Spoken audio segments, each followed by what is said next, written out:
I actually don't have many issues with the NFL honors this year.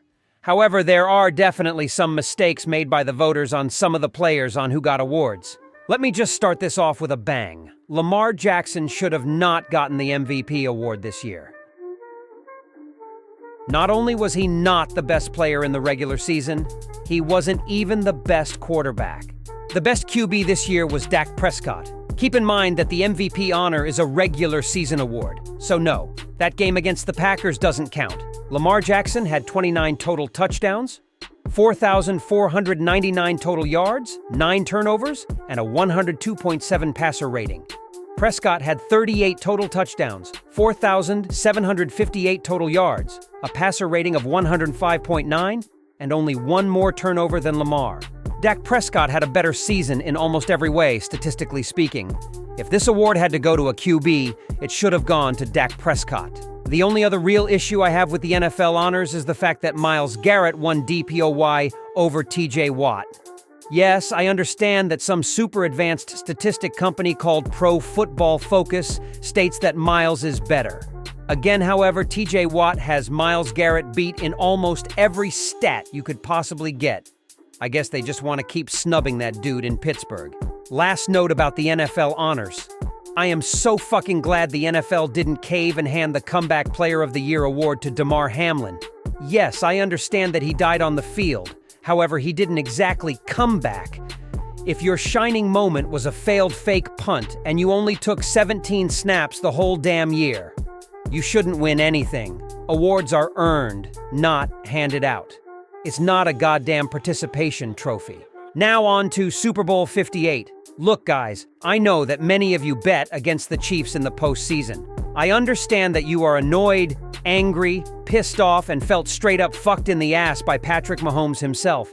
However, just because the Chiefs got to the Super Bowl despite being underdogs doesn't mean that the NFL is rigged. Just because you are mad that you lost money on your bets against the Bills and Ravens does not mean that the league is scripted. You just chose the wrong damn team, accept it, and move on. Now, there are some funny, crazy, and just absolutely insane theories out there about this game. There are theories such as the Chiefs organization paying Roger Goodell to purposely choose a shitty field for the 49ers to practice on. There are also theories such as a member from the Chiefs organization pulling the fire alarm at the 49ers hotel just to get them out of their routine. There is one theory, though, that is beyond insane. The claim of this conspiracy theory is that there is a top-secret psyop by the Central Intelligence Agency utilizing Taylor Swift as a government asset. The psyop's supposed objective is for the Chiefs to not only win the Super Bowl, but to win it in a very specific and scripted way. The CIA will ensure that Travis Kelce catches the game-winning touchdown. After the initial celebrations, Travis will get down on one knee and propose to Taylor Swift. She will be instructed to accept it by the CIA, or else she will disappear. Then, when Travis and Taylor are on that podium giving their speech. At the very end, Taylor Swift will endorse Joe Biden for the 2024 election. Now tell me, how many leaps in logic and mental gymnastics does it take for that last theory to make a lick of goddamn sense? This is why I usually stay off Twitter, or as they call it nowadays, X. It's a dumb platform filled with dumb people who say dumb things. As for my prediction of the big game, I am going to have to go with the Chiefs on this one.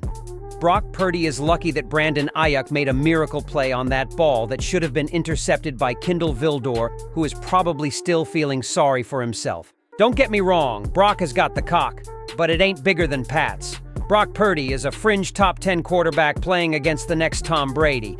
Not to mention that the Chiefs' defense is legit this year. That secondary locks up defenders like nobody's business. Watch for Chris Jones to have a historic performance in this game.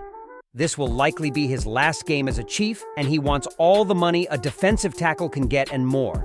So don't be surprised if he has a Derek Thomas or Von Miller-style performance going for 3 sacks, 2 forced fumbles, 4 pass deflections, and an interception to seal the game. It is Super Bowl 58 after all. It would be perfect for the script. Yes, the 49ers have players like Deebo Samuel and Brandon Ayuk. However, the only real threat is Christian McCaffrey. The Chiefs have struggled at times to defend the run. However, considering Spags had 2 weeks to scheme against the San Fran offense, and the fact that the Chiefs have already dealt with 2 dual-threat quarterbacks in the playoffs, CMC will most likely be contained. This will only be amplified when the Chiefs inevitably get an early lead, forcing the 49ers to call more passing concepts on the Chiefs' impenetrable secondary. The Chiefs will utilize the Patriots' tactic of waiting for your opponent to make a mistake. Let's just say that Brock Purdy's inexperience will become obvious in this game. Finally, the early lead will be easy to get.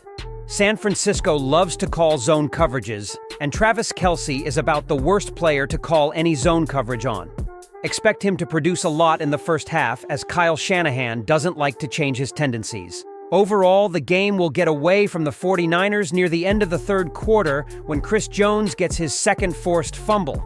The game will seem slightly winnable the whole fourth quarter, but the Chiefs' defense won't give up anything.